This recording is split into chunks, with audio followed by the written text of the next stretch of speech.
ஒரு நகரத்தில் ஒரு சிவப்பு ஸ்போர்ட்ஸ் கார் இருந்தது. அவன் பெயர் டர்போ. டர்போ தினமும் தன்னோட கண்ணாடியில் தன்னை பார்த்துக்கிட்டு, என்ன மாதிரி ஸ்டைலிஷ் காரே வேற யாரும் இல்லைன்னு பெருமைப்பட்டுக்கிட்டு இருந்தான். அதுக்கு பக்கத்தில் சில பழைய கார்கள் இருந்தாங்க. ஒரு நீல டாக்ஸி, ஒரு பச்சை வான். டர்போ அவங்கள பார்த்து சிரிச்சு, "ஏய், பழைய கார்களா, ரோடு உங்களுக்கு இல்ல, என்ன மாதிரி கார்களுக்கு தான்னு சொல்லி புறப்பட்டான். அடுத்த நாள் காலை டர்போ வேகமா சிட்டி ரோட்ல பாஞ்சான். எல்லாரும் அவனை பார்த்து ஆச்சரியப்பட்டாங்க. வாவ், என்ன ஒரு வேகம் என்று சொல்லி மக்கள் பார்த்தாங்க. அவனோ இன்னும் பெருமைப்பட்டான். ஆனா சில நிமிஷத்துல சிட்டி ரோடு முடிஞ்சு கிராமத்து மண் வழி வந்துச்சு. அங்கே ஒரு பழைய விவசாயி ஜீப் சொன்னது, "மண்ணு வழி சிக்கிடும் டர்போ, கவனமா போடா."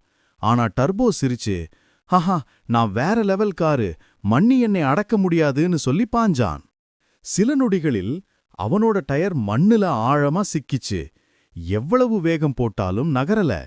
"ஓ நோ, என் டயர், என் பெயிண்ட், யாராவது காப்பாத்துங்கன்னு" டர்போ அலற ஆரம்பிச்சான். அப்ப அந்த ஜீப்பும் அந்த பழைய வானும் சேர்ந்து கயிறு கட்டி டர்போவை காப்பாத்தினாங்க. டர்போ நாணத்தோட சொன்னா, "தேங்க்யூ நண்பர்களே, நான் பெருமைப்பட்டது தப்புன்னு இப்ப புரியுது." அவன் இப்ப மண்ணால அழுக்கா இருந்தாலும் மனசு தூயமா இருந்தது. அவன் சொன்னா, "இனிமேல் யாரையும் தோற்றத்தால் மதிக்க மாட்டேன்." அதுக்கப்புறம் எல்லா கார்களும் சேர்ந்து சந்தோஷமா சாயங்கால ரோட்ல பாஞ்சாங்க.